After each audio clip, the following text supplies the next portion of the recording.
ओम ओम शांति। शांति।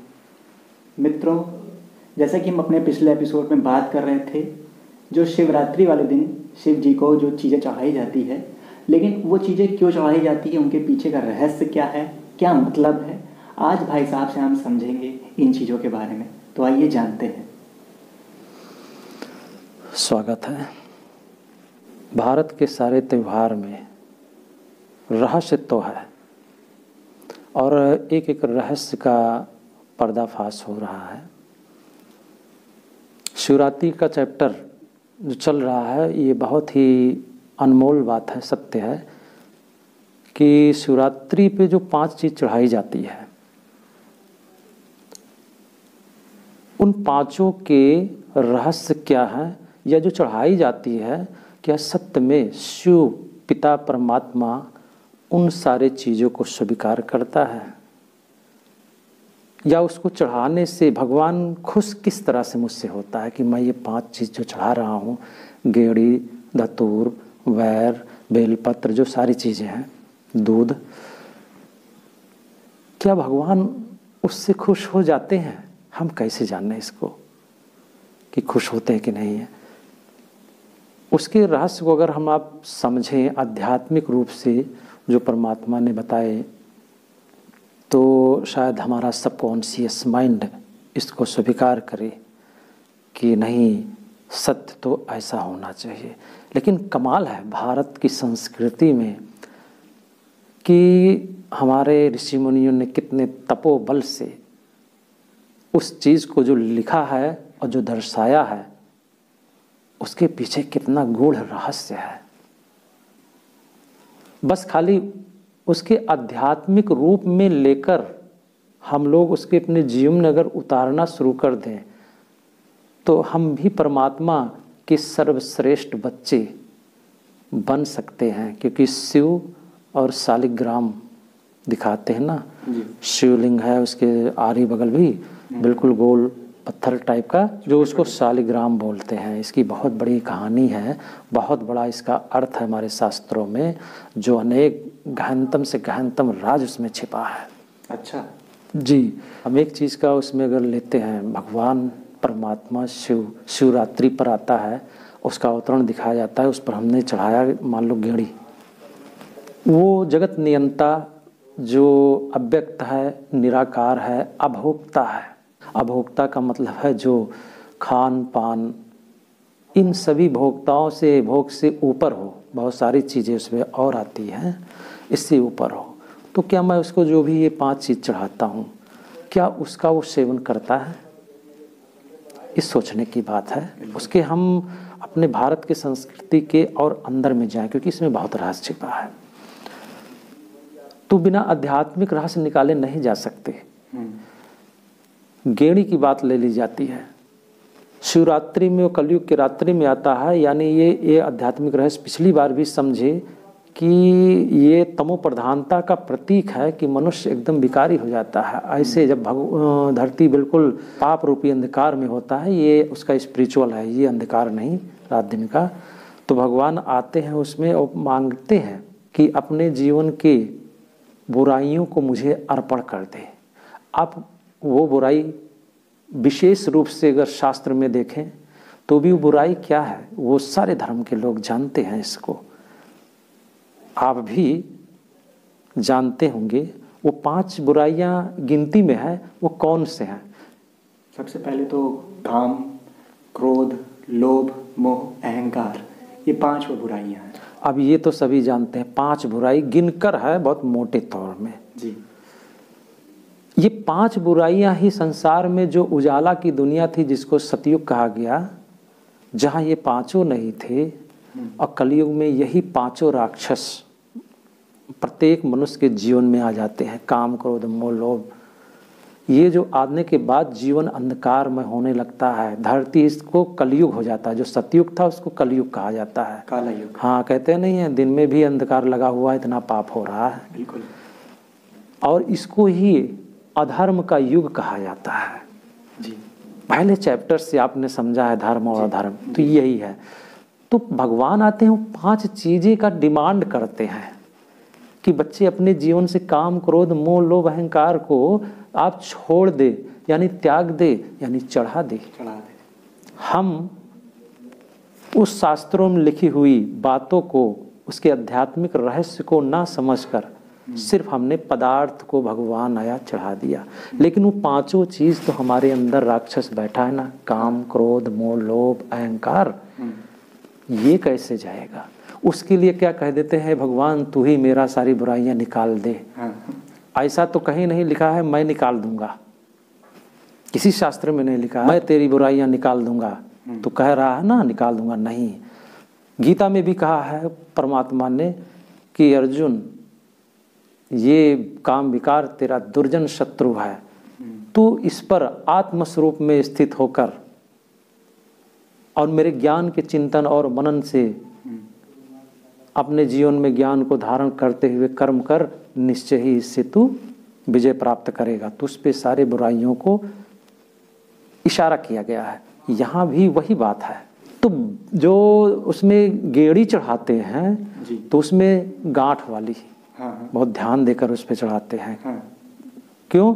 ये गांठ का मतलब है जो मनुष्य के जीवन में, आज देखिए हर थोड़ी थोड़ी बात में लोग अपने दिमाग में ही, बुद्धि में ही गांठ बांध लेते हैं। इन्होंने मेरे साथ ऐसा किया है, मौका लगेगा तो मैं बताऊंगा। बोलते हैं ना।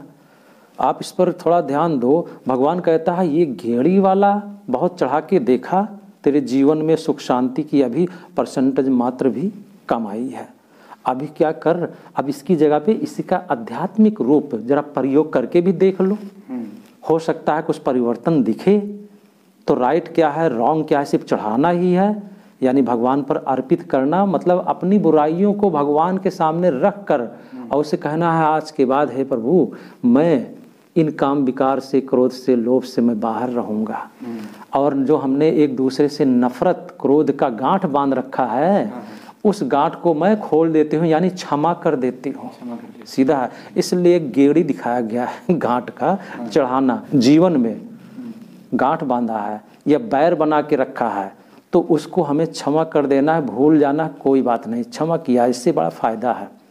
आप घर से बाहर निकलो और किसी से आपने ठान रखी है, कोई शुभ काम के लिए आप जा रहे हो, वो सामने आके पड़ गया, अब देखते ही आपके अंदर कैसा ज्वाला उत्पन्न हो रहा है, जो क्योंकि आपने गांठ पहले से बांधा है ना कि इसको मैं बताऊंगा। अभी तो आप बता नहीं पाए हैं उसको कुछ, लेकिन वो गांठ आपको दर्द दे रहा है ये कि मेरा बहुत शुभ काम था, ये कहाँ से दिख गया, ये जो है हमारा तो नुकसान हो जाएगा। आपका ही गांठ बांधने से आपका ही नुकसान हुआ जी, क्योंकि आपने पहले ही उसको देखकर नकारात्मक ज्वाला उत्पन्न हुई। आप जिस काम के जा रहे हैं वो काम में आप सफल नहीं हो सकते। अगर मैं यही चीज़ उस व्यक्ति को क्षमा कर देता पहले से, कोई बात नहीं, क्षमा किया, क्योंकि जो वीर होगा वही क्षमा करेगा।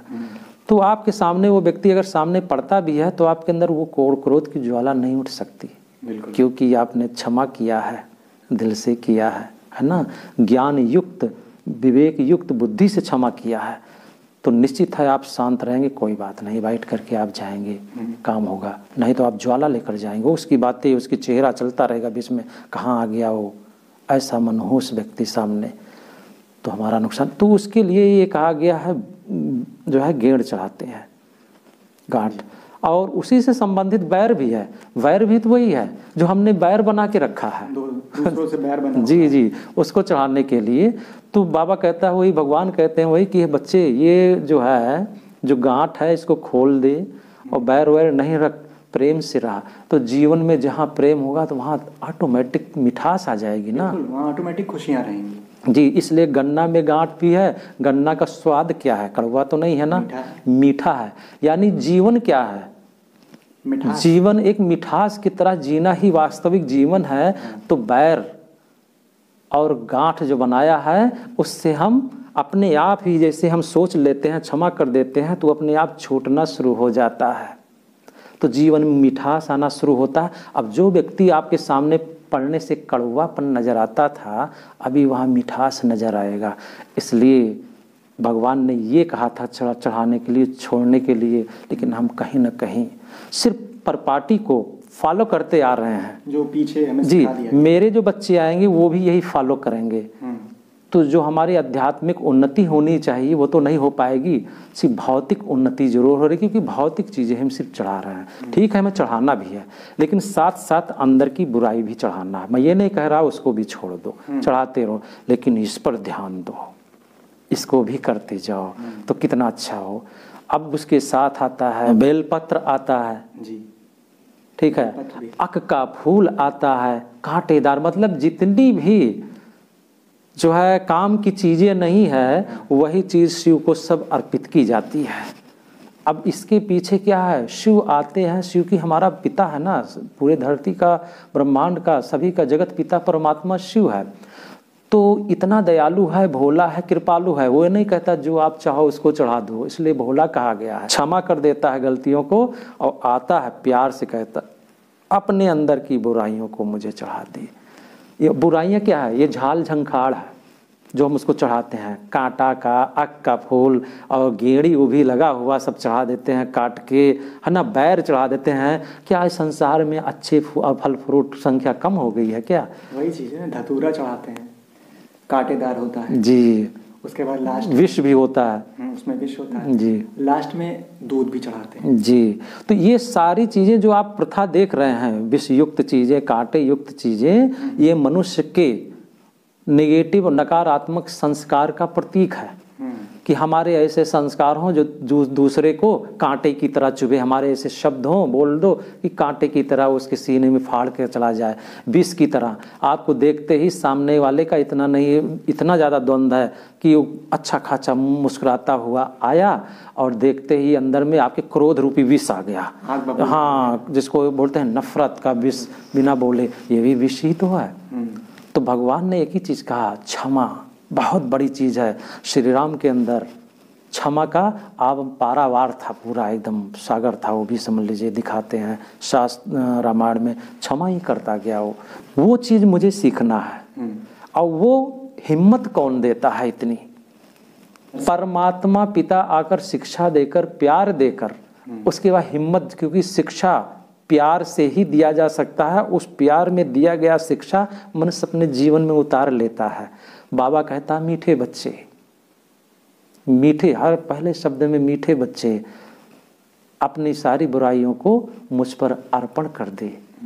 उस बाप बनकर मांगता है प्यार से, इसलिए भोला कहा गया है। और प्यार में हम लोग उसको छोड़ते जाते हैं, इसलिए लाखों भाई बहनों को, ब्रह्मा कुमारी को आप देखेंगे कि सब अपनी पुरुषार्थ के अनुसार उस स्तर तक पहुंच रहे हैं जहां उनके जीवन में 100% बुराइयां थी, करते करते जो है 50% निकल गया, 60% निकल गया, 70% तक, 80% तक, 90% तक भी निकला पाएंगे। जो थोड़ा मोड़ा बचा ना, वो भी निकल ही जाएगा। अगर कहीं दिखता है आपको किसी से, तो उसमें पूछना नहीं है या ये नहीं सोचना है तो ब्रह्मा कुमारी वाले हैं, निकालने का प्रयास कर रहा है, निकल जाएगा। बाबा बैठा है, भगवान बैठ कर करा रहा है, तब उसका जीवन विषय सागर से क्षीर सागर बन जाता है। जो दूध चढ़ाते हैं ना, क्षीर सागर दूध की ही तो कहा गया है, जहाँ दूध घी की नदियाँ बहेंगी, है ना।